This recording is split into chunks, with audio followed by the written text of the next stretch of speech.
Hello guys, welcome back to our channel Easy Fix Tech Tips.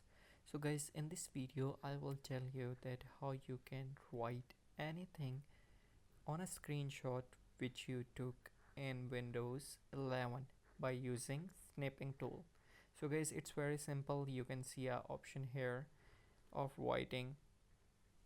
For example, that's a pen.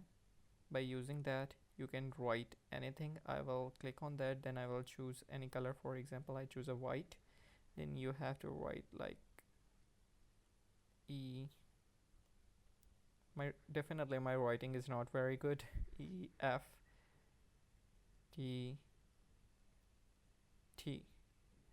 So that's how you can write any text by using a simple pencil, or you can select like anything which you want to show that focus on that keyword. For example, I will circle out that word and then I will show the arrow just like that. So guys, that's how you can draw anything on a screenshot in Windows 11. So guys, that's it for today's video. Don't forget to subscribe our channel Easy Fix Tech Tips. I will see you in the next video. Have a great day. Bye bye.